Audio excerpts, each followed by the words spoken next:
L'invité du 22h, il est vice-président exécutif du Front National et député européen, Bruno Gollnisch. Bonsoir et bienvenue. Bonsoir, merci de votre invitation. Alors, le plan de sauvetage de 750 milliards d'euros a rassuré les marchés ce soir. La solidarité européenne a fonctionné. Est-ce que c'est une bonne nouvelle, monsieur le député européen ? C'est une bonne nouvelle provisoire, je le crains, parce qu'aucun problème n'est réglé au fond. En réalité, on a acheté du répit. Et nous achetons du répit en émettant nous-mêmes de la monnaie, alors que nous sommes déjà ultra déficitaires, 1500 milliards de déficit. Des intérêts qui absorbent tout ce que rapporte l'impôt sur le revenu des personnes physiques. Les Français sont en ce moment priés de rédiger leurs déclarations.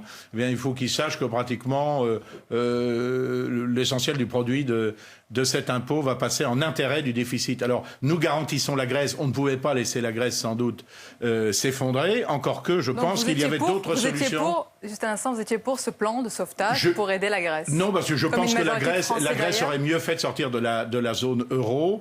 Et de faire appel sans doute au FMI et de revenir à la drachme, c'est-à-dire à une flexibilité de monnaie nationale qui n'aurait pas les mêmes effets catastrophiques. Si demain la même situation se présente pour l'Espagne, le Portugal ou autres, donc ces pays-là doivent aussi sortir de la zone euro et peut-être la France. À ce moment-là, c'est le jeu des dominos. Il est certain que l'euro n'a pas rempli ses promesses. Nous avions fait l'euro. Et le Front National était extrêmement réticent. Mais vous étiez le moins hostile. Je n'étais pas hostile parce que je pensais que nous allions faire avec l'euro ce que les Américains font avec le dollar. C'est-à-dire que l'euro allait devenir une monnaie de réserve, que par conséquent, la question des déficits allait devenir relative dans la mesure où nous pourrions en placer à l'étranger. Ça ne s'est pas du tout produit. Les Américains continuent à avoir un déficit abyssal qu'ils placent à l'étranger. Mais ils ont tous les autres pays.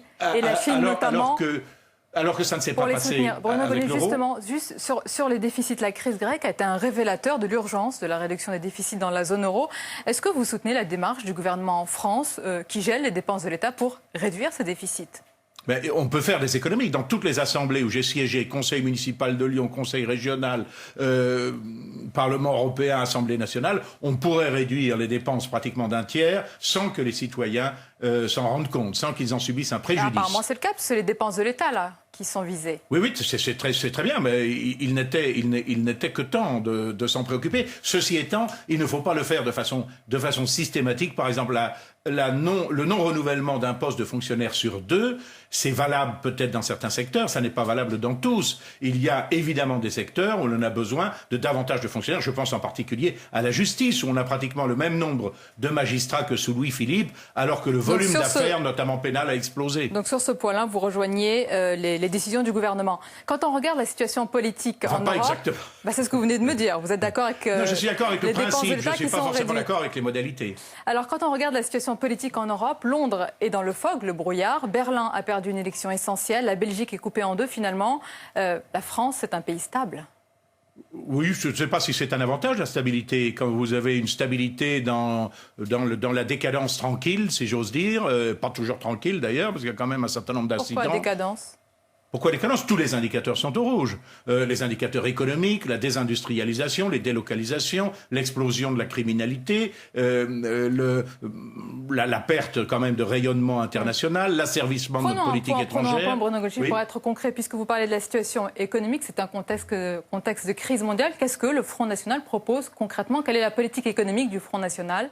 Ce que vous dites est très important, mais je crois... Est-ce que vous allez dire plus ? C'est votre réponse qui compte. Je crois inexact. Ce n'est pas un contexte de crise mondiale. La crise n'est pas mondiale. Beaucoup de pays, y compris de pays très pauvres, progressent à l'heure actuelle. L'Inde, la Chine ont des progressions. Oui, mais enfin, ça fait 2 milliards, plus de 2 milliards et demi d'êtres humains quand même, pratiquement, ont des taux de progression fantastiques. C'est une crise de l'Europe occidentale en particulier. Et cette crise, elle est due aux méfaits du libre-échangisme mondial. Et je pense de la croyance fausse dans les bienfaits indéfinis de l'ouverture des marchés, de l'abaissement des frontières, de leur disparition. Donc le programme du Front National, c'est fermé. Non, c'est pas fermé complètement. C'est rétablir en effet des protections naturelles. Par exemple, en matière économique, si nous avions des droits de douane raisonnables qui compensent le fait que certains produits importés chez nous sont fabriqués dans des conditions de dumping social, par des gens qui sont pratiquement réduits en esclavage. Si nous avions des mécanismes compensateurs, d'abord, premièrement, ça remplirait les caisses de l'État. Ouais, deuxièmement, nos produits seraient peut-être un peu plus chers. On paierait le t-shirt peut-être 10 € au lieu de le payer 3 €. Mais il y aurait encore une industrie textile française. Alors, Bruno Gollnisch, on est à 8 mois du congrès du Front National où l'on connaîtra le nom du successeur de Jean-Marie Le Pen. Mais il paraît que vous n'allez pas pouvoir concourir. Non, ça c'est. Je crois que votre confrère du Figaro a un peu dramatisé les choses. Je demande, c'est vrai, puisqu'il y a une formalité un peu curieuse qui est qui figure depuis très longtemps dans nos statuts, qu'il faut un certain nombre de signatures de responsables départementaux. Mais vous ne les avez pas. Non, je les ai pas encore cherchés. Je suis persuadé que je vais les avoir. Mais je dis simplement qu'il me paraîtrait plus logique et plus sain dans la mesure où il s'agit de personnes qui sont nommées par la direction du mouvement, que ces parrainages sont prévus par les statuts, s'effectuent dans des conditions d'anonymat comme pour un vote. Pourquoi vous demandez l'anonymat? Parce que vous craignez que Marine Le Pen fasse, ou implicitement, qu'il y ait pression sur ces gens-là? Non, c'est un peu comme la même chose qu'à l'élection présidentielle. Je parle de la présidence française. Vous avez une condition qui est exigée, qui sont les parrainages de maires.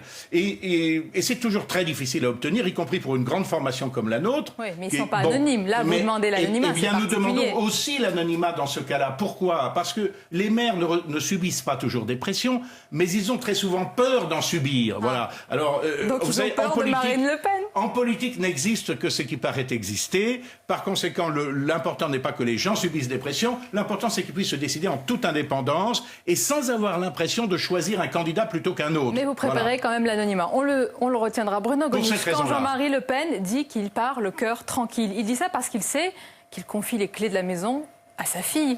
Non, ça. Tout est dit depuis longtemps, la messe est dite, vous-même vous le savez. Madame Abou, vous avez lu ça sous la plume de vos confrères. Je sais que vous êtes une journaliste tout à fait indépendante d'esprit et par conséquent, je vous suggère de ne pas tomber dans ces clichés qui avaient d'ailleurs cours également au dernier congrès de Bordeaux. Au dernier congrès de Bordeaux, tout le monde pensait que Gollnisch allait s'effondrer, etc.